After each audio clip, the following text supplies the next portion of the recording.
Well, good morning, everybody. I'm so glad that you're all here for part 2 of a 5-part series that we are calling From This Day Forward. I was laughing a little bit because my entire production booth was just back there dancing, which they've never done before. It was pretty awesome. But we're glad you're here today for part 2. This is an exciting series for me. And last week I let you guys know, I'm going to tell you again today, that a lot of the big ideas and the key points in this message series have been taken directly out of a book called From This Day Forward by a pastor named Craig Groeschel. He's a pastor of one of the largest churches in the country. He's a phenomenal pastor, great writer. And I tell you that because if this series is helpful to you in any way, I want to encourage you to pick up that book because he says it a lot better than I do and a lot more in depth than I do. So if you find this series helpful, I would really encourage you to check out that book, again, called From This Day Forward by Pastor Craig Groeschel. Now, last week, we also identified kind of our key goal of this series, and that's this. It is a relationship series. It is a marriage series. But our goal is that for those of you who are not yet married, no matter what age you are, that we would be able to give you tools and principles on the front end of a serious relationship or of a marriage that will set you up for success in your marriage. And then the other thing, our other key goal is for those who are already married, we identified 5 commitments that we can make with each other that if we'll make them, will fail-proof our marriage. Statistics say that 50% of marriages roughly end in divorce, but we believe it doesn't have to be that way, that we can flip the script and we can rewrite the odds if we'll make these 5 commitments together. And so I'm going to give those commitments to you right up front, and these are the 5 weeks of the series. We usually don't do it this way, but I'm going to give you those commitments up front. So if you've got your message notes, you can grab those, and we'll walk through those together. The first commitment that we made together last week is that we're going to seek God. We're going to seek God together, that if we ever want healthy relationships, healthy marriages, we have to seek God together. If you missed part 1 last week, you can always catch up online through our website and check that out there. The second commitment, and the one that we're making today, is that we're going to fight fair. Fight fair. This is a challenging message today. The third week, next week, we're going to be talking about a commitment to have fun together, to have fun. Now, just as a heads up, that's the romance week, and so it's going to be a little spicy. So if you have children under the age of 13, you'll want to take advantage of City North Kids. Just do it. The fourth week, we're going to make a commitment together to stay pure. Stay pure. And then the 5th commitment we're going to make together is that we're going to make a commitment to never give up. Never give up. Now, we gave those to you up front, and like I said, we don't usually give like a series overview in the series, but the reason we're doing it this particular week is just to kind of keep that on our minds. But the other thing is that for some of you, you may be in a situation in your marriage or your relationship right now where you have no hope. And right up front, I just want to let you know there is hope. We serve a from this day forward kind of a God, and he wants us to have a from this day forward kind of a marriage. And if you'll make these commitments, statistically speaking, you will rewrite your odds to have a great relationship. So if you're struggling, stick with me. Do what we're talking about. Do things God's way, and you can have a great marriage. Now, every year around this time in February, and this is our first February that we've existed, but hey, just to let you know, every February, we're going to bring a relationship series. And the reason for that is simple, because everybody's thinking about love during February. It's Valentine's Day. It's really sweet. And guys, I want to make sure you remember to get stuff for your significant other, and remind myself as well. But also with that, we know that relationships are really hard. We were made for relationships, and we can't escape them, but they're really tricky. And so every year we're going to bring a relationship series just to help you out. Now, I don't know about you. I would imagine that all of you have really healthy, like great, fantastic relationships in every area of your life, especially those of you who are married, right? Like you do everything right all the time. Well, my wife and I don't. We don't. We have had at times a very rocky relationship. I shared a bit about that last week. Today we're talking about fighting fair. And I'm positive that all of you fight fair. You fight healthy. Always. Right? Well, your pastor and his wife don't. Sometimes we really struggle. One of the most ridiculous fights that we've ever had, and I'm rewinding a little bit here. This was about 2 years into our marriage. So it was about 5 years ago. We had a fight over laundry. There's been this tension surrounding laundry in our marriage for the entire history. You have to understand, my wife is a tremendously talented woman in a lot of different ways. She is the best cook I know, bar none. She is an incredible mother. She, in her past, she was a social worker, and she was incredible. She's just awesome. She's terrible at laundry. She's back in kids, so don't this is a safe space, okay? She's horrific at laundry. You gotta understand, my mom growing up, when I was 10, my mom got tired of doing my laundry, and so she taught me to do laundry, right? You use the right temperatures, and then when you fold the laundry, you fold it the proper way. And I have some OCD tendencies in me, so to give you an idea of how bad this got, when I was in college, at one point in time, I built myself a t-shirt folder out of cardboard. Yeah, you should laugh at that because that's ridiculous. But it's absolutely true. Now, it was partially practical because at the time I had about 100 t-shirts because I was a college kid, I didn't wear anything else. I had about 100 t-shirts, and so functionally, I couldn't get them in my closet if I didn't have them all folded absolutely perfectly. And my t-shirt folder ensured I could. It also ensured much quicker t-shirt folding. It was great. You gotta understand, that's kind of that's me. I've given up on that, don't worry, but that's me. My wife, on the other hand, I wish I had a towel to demonstrate. She can't fold a towel right. The corners aren't lined up. It's basically just ball it up and then sort of flatten it out and then just toss it in a drawer. It doesn't work.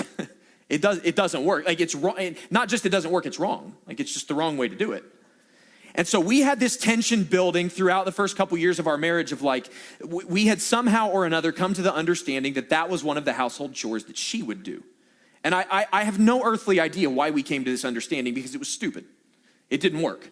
Because I was always mad. Every time I would go to get a piece of laundry, I was angry about it. Why is my shirt just balled up?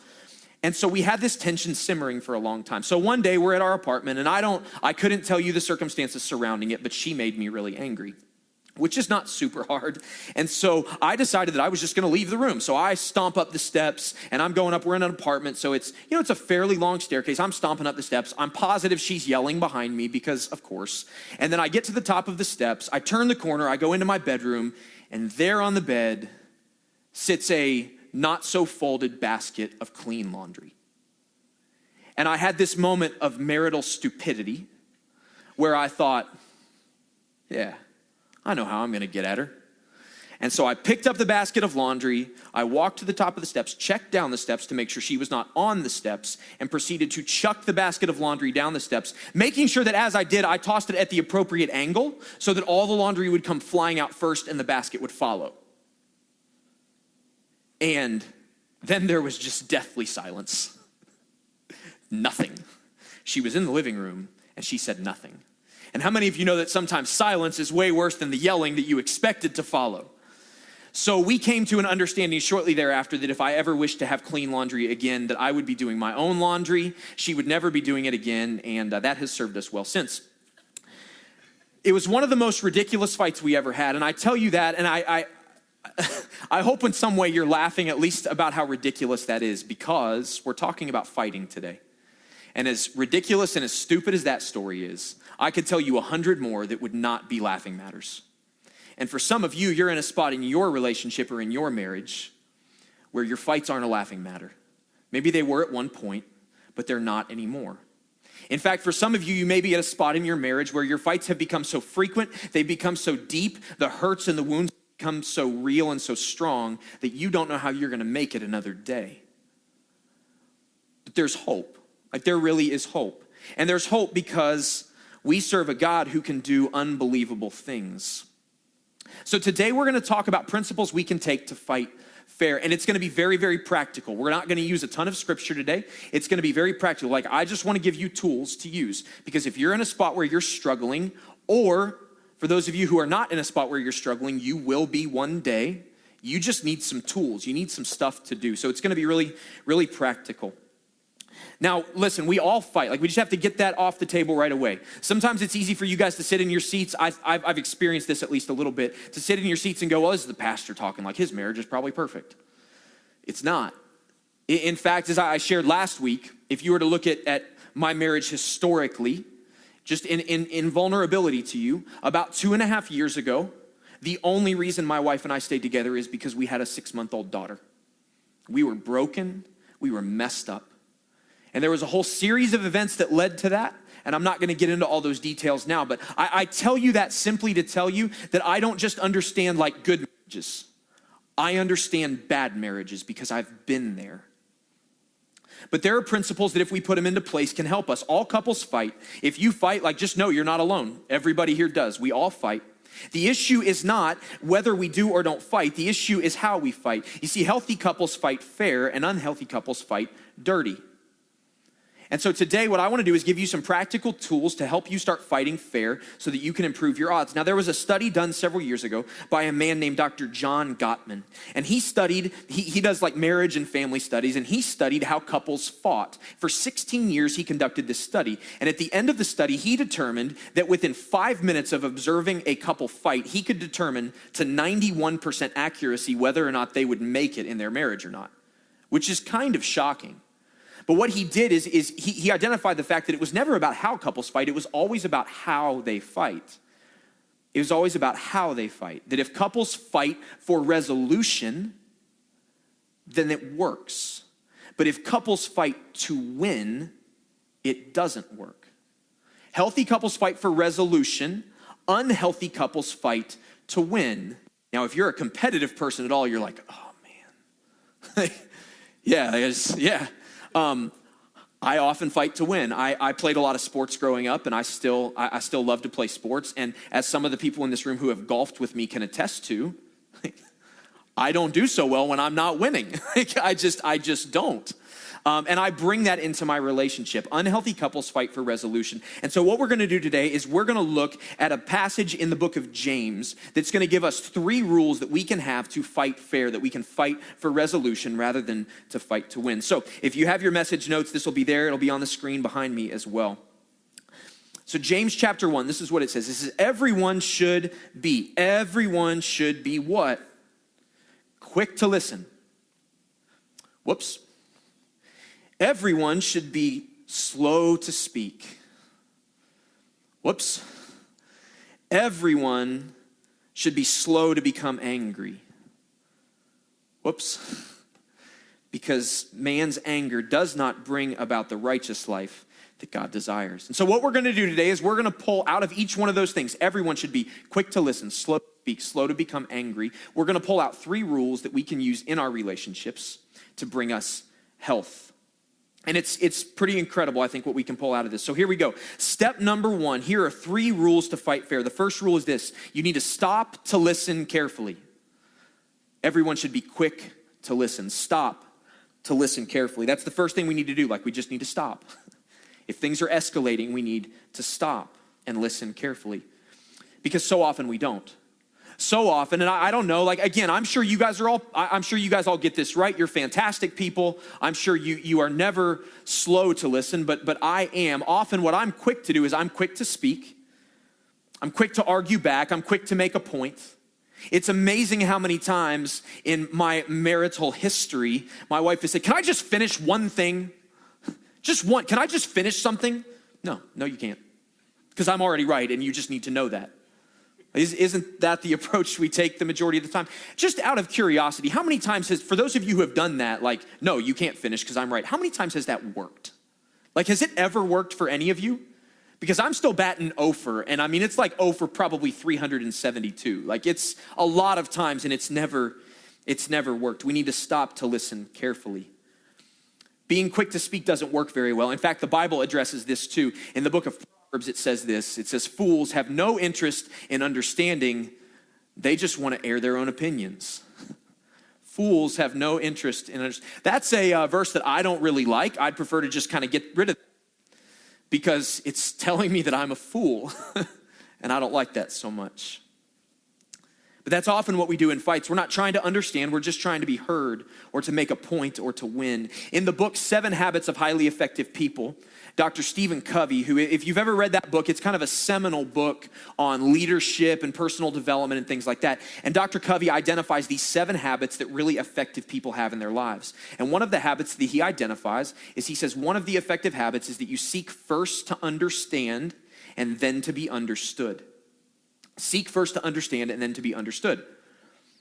But then he goes even deeper, and in this particular chapter, in this practice, he gives a very practical way that you can begin to apply that principle in your life. And what he says we should do is he says that we should repeat back what our spouse is saying. Which, by the way, I think is a terrible idea. Like, it sounds awful to me. It sounds absolutely terrible because I just don't want to do it. I'm positive it works, but I don't want to. Because if I do that, then what it means is that I'm forcing myself to listen and to try to understand. And maybe even more significantly, what it does is it gives opportunity for correction if I'm not listening or understanding properly. And so if you struggle with understanding, with listening, I would encourage you, take that step. Again, very practical today. Repeat back.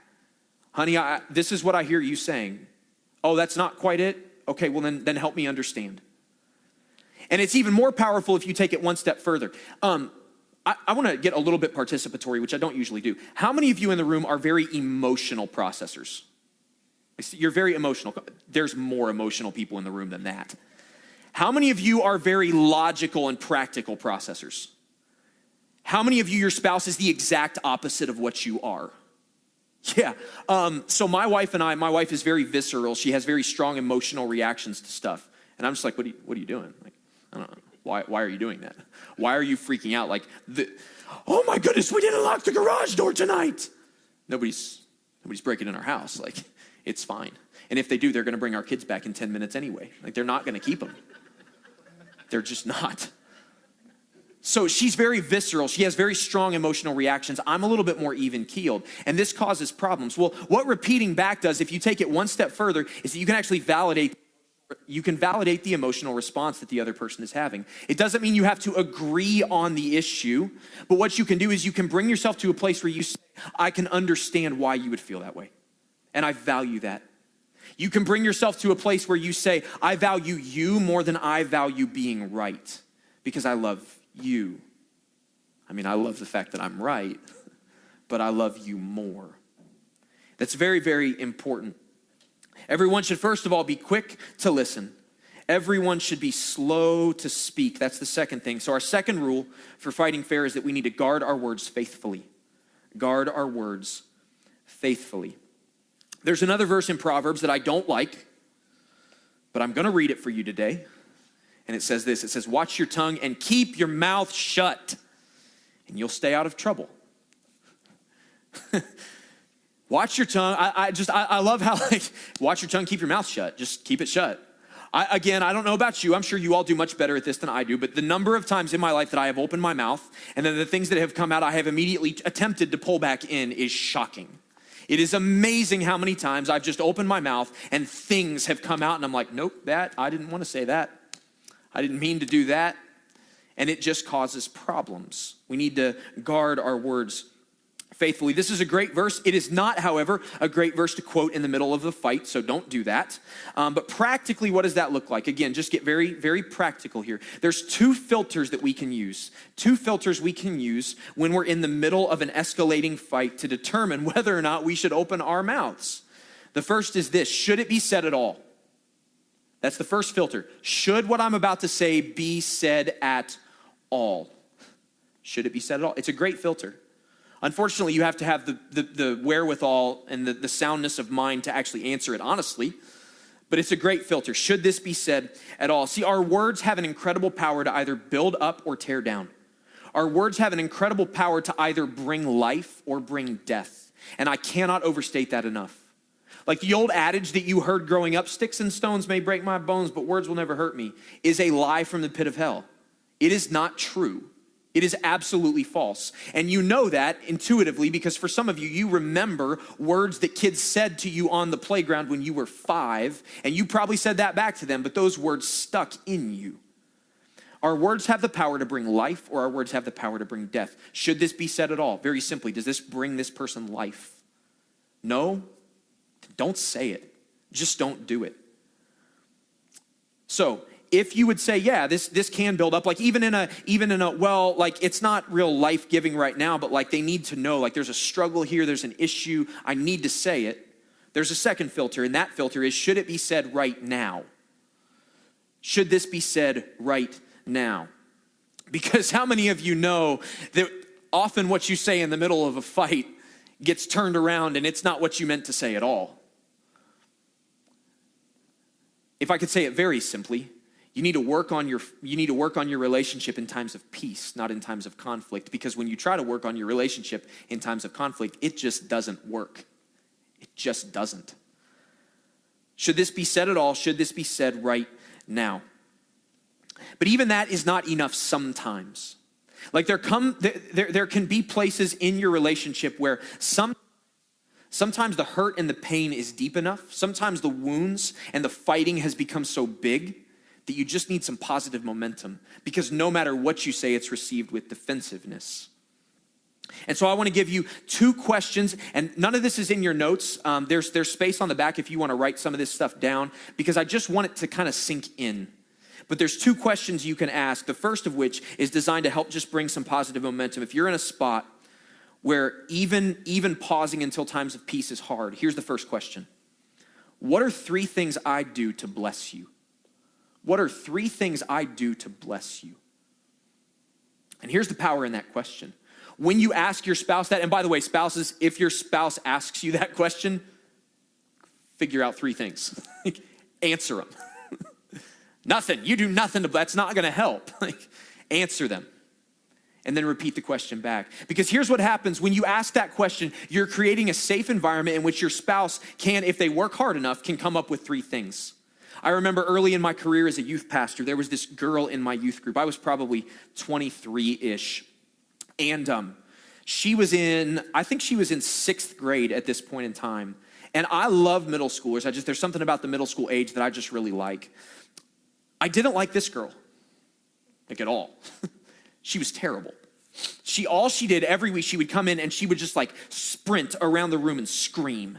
And then she'd come up and be like, hey, Andrew, guess what I did this week? And this is what I did, and it was amazing. And I don't, stop. Like, just tell me calmly.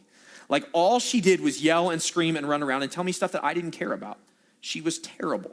Every week it happened. And I remember one day, I decided at one point that I was going to handwrite birthday cards to every kid in my youth group, just to try to help build them up. And I remember sitting down to write Kayla's birthday card.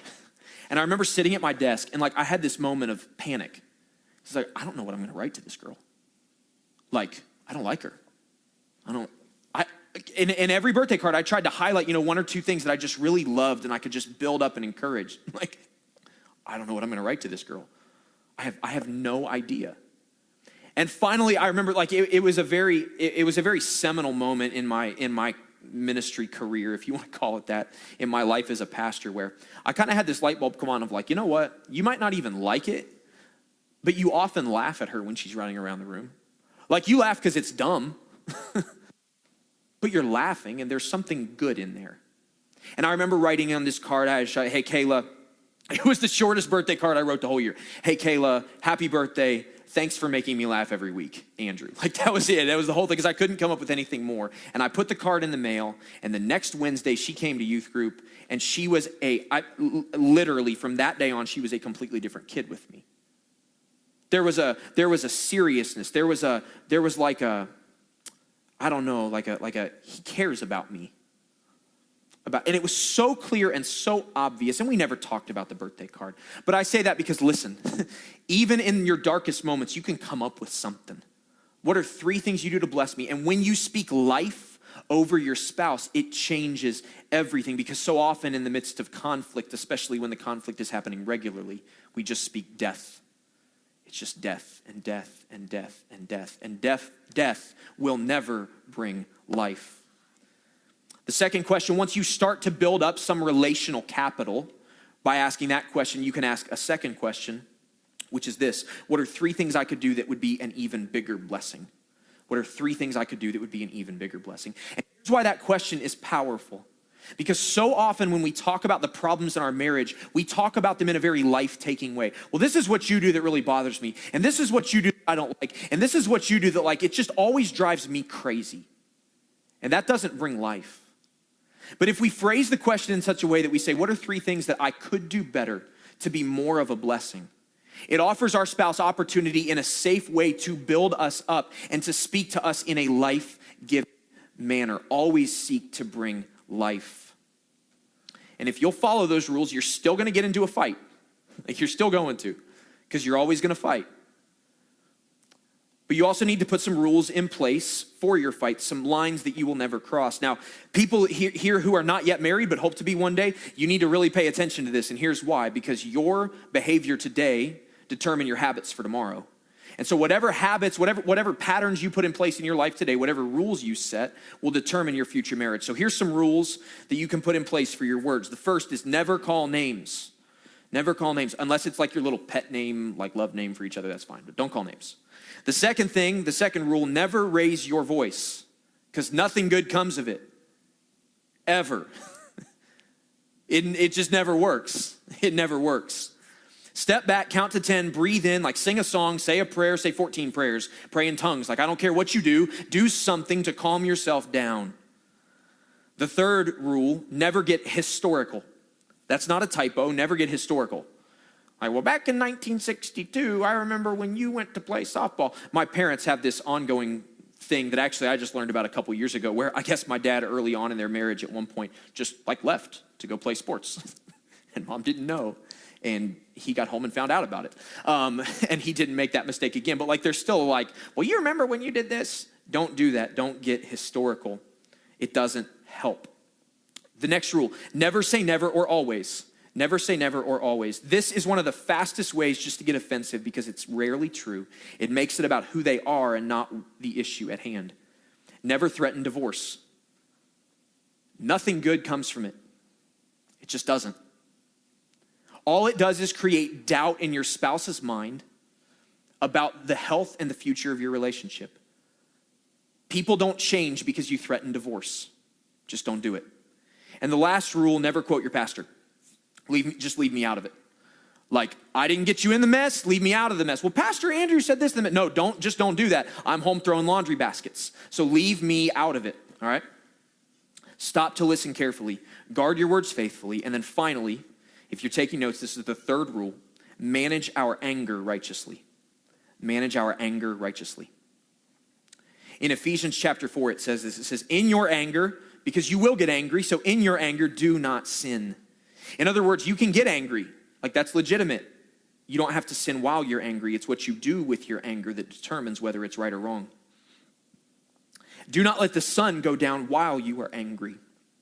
For some of you, if you just got this one point, it could change everything. Why? Because something terrible happens when you let the sun go down on your anger. It says, do not give the devil a foothold.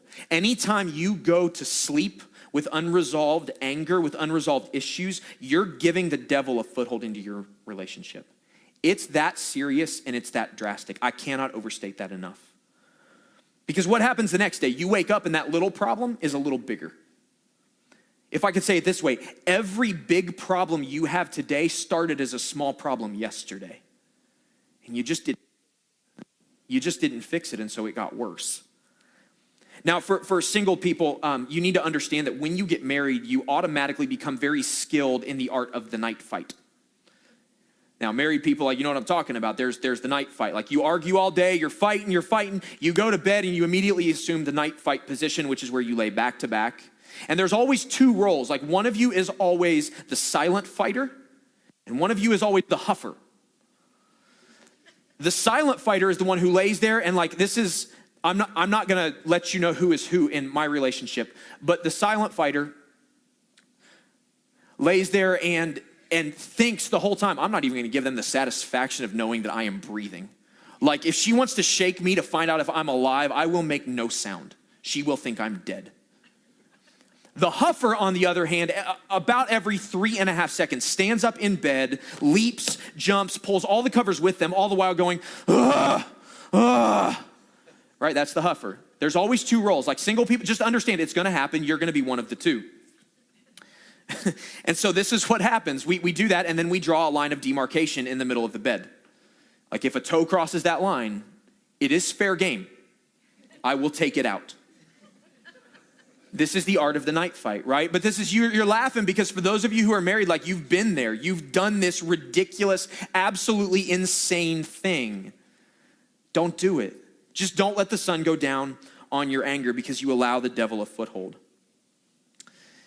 Now, real quick before we finish up, I want to acknowledge something. Some of you have small problems in your marriage. Like you're struggling, but you're struggling over things like the laundry, or you're struggling over things like which way the toilet paper roll is supposed to turn. The correct way is over the top. Like just, it's not underneath. And for those of you who think it's underneath, like, I'm sorry, you're wrong and you need help. It is over the top only. It's not in my notes, I'm sorry. You're fighting, but you're fighting over small things, insignificant things. But there's some of you who your fights and your pain are not to be laughed over. Like you're fighting because she cheated on you. Or you're fighting because he's abused you. Here's what you need to know. I've tried to make a lot of jokes and laugh a lot today because, again, this is a heavy topic. No matter the hurt in your relationship, the hope is the same. That we serve a from this day forward kind of a God who can give you a from this day forward kind of a marriage if you'll do things his way. You can have the marriage you've always wanted. You can have the relationship you've always wanted if you'll just do things his way. Now, before we finish up, I want to give you 4 warning signs, and I'm going to go through this very quickly, because whether or not you're in a bad spot right now in your marriage, there will be the danger one day of you getting to a bad spot. These are 4 warning signs that they're a progression, and if you can nip it in the bud and stop it at step 1, you can save yourself a lot of trouble. These are, again, from Dr. Gottman. These are the four things. The first is criticizing. That's the first warning sign, criticizing. Now, there's a difference between criticizing and complaining. Complaining is issue-based. So it's like, you told me you were going to take out the trash and it's still inside. Why? Come on, can you take the trash out? That's complaining. Criticism is person-based. So criticism is, you never do what I ask you to do. You never do what I ask you to do. Complaining, issue-based, criticism, person-based. And when there comes to be a spirit and a consistency of a critical spirit in your marriage, you need to be aware that that's the first step down a dark road. That's the beginning of the real danger signs. You need to get away from it. Because criticism today leads to the second thing, which is contempt tomorrow. Criticism today leads to contempt tomorrow. Contempt is disgust. So this is where you get to the point where it's like, I don't even really like him. I don't even really like him anymore. Like I loved him one time, but I don't even really like him today. From there, contempt leads to defensiveness. So he says it's all her, she says it's all him. It always takes 2, but there's just no even willingness to consider the other side of the coin. And then the final step that's the most dangerous is stonewalling. Stonewalling. And at the point of stonewalling, you take the attitude of just, I just don't care. I don't care. I'm done. I just don't care.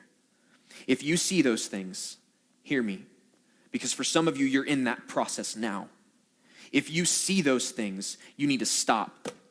You need to back up. You need to start it from this day forward kind of a marriage. You need to start at step 1. You need to seek God together. Last week, we talked about what that looks like. Go back and listen to it if you need that help. What we talked about were 3 things. You need to pray together. You need to talk about the Bible together. You need to join a small group together. And the reason is simple, because you're going to struggle. There's going to be issues.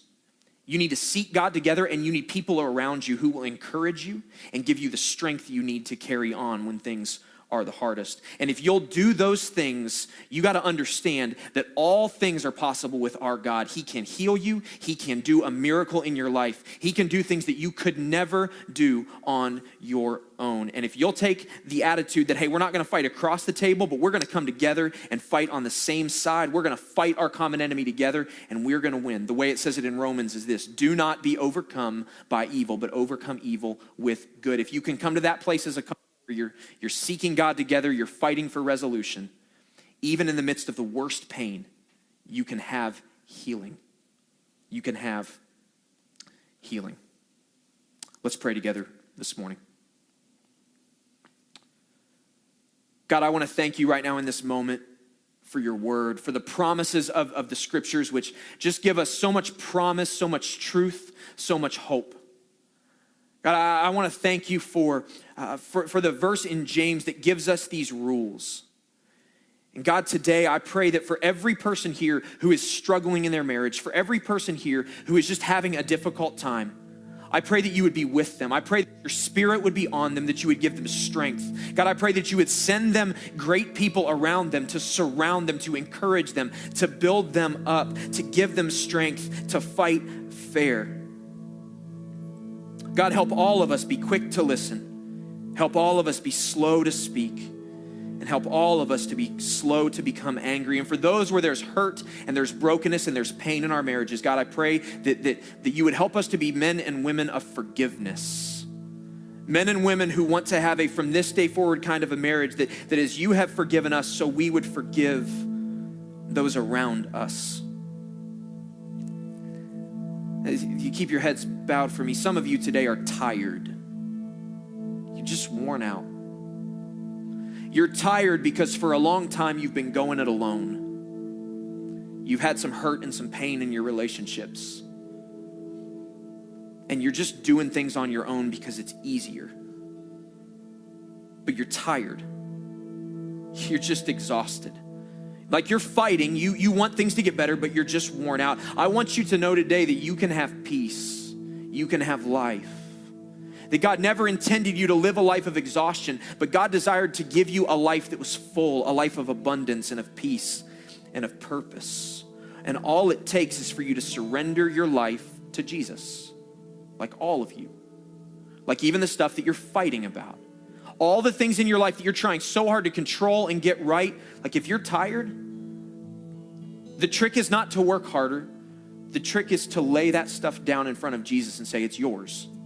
All of it. In one simple word, it's the word surrender. And if you can come to a place in your life where you say, you know what? I'm not very good at this. So God, I'm just going to give it all to you. And I'll do what you want. I'll live how you want. I'll let you take control. You can have peace and life now, today. See, we're just broken people who live in a broken world, and that's why our lives are such a battle. But what God does, this is the good news, what God does is he takes broken people, makes them whole again. In his love and mercy, he sent his son Jesus to be broken for you, to take the sin from you onto him so that you could have life. So if you're tired and exhausted today, just stop fighting. Just stop. Turn your life around, give it to God, and let him make you brand new. And if you know that that's what you need and want today, again, with nobody looking around, here in a minute, we're gonna say a simple prayer of faith. But as we do, I would just ask that if that's you, if you would say, you know what? I hear this, like I wanna fight fair, I want a better marriage, but I'm tired, I'm worn out, and I just don't know how to go on. With nobody looking around, we're not gonna make you stand up or call you out. But would you just boldly raise your hand right now to say, Andrew, count me in that prayer. That's the life I want. That's what I want for my relationships. Would you raise your hand right now? Awesome. Awesome. So what I'm gonna do now is we're gonna pray together. I'm gonna say a simple prayer offering ourselves to God. That's you. If you raised your hand today and you want that life, I would just ask that you would simply pray with me. And let's pray together this morning. Just repeat this after me. Say, God, I know today that I've gone my own way. I'm tired. I'm worn out. God, I want new life. God, I believe that you sent your son Jesus to die on a cross for my sins. And so God, today I ask forgiveness. I believe that Jesus died on the cross for my sins, and I want him to be my Lord today. God, take everything that I am, I surrender all of me, and give me the strength and the courage to follow you every day of my life. Thank you for this free gift. In your name I pray. Amen.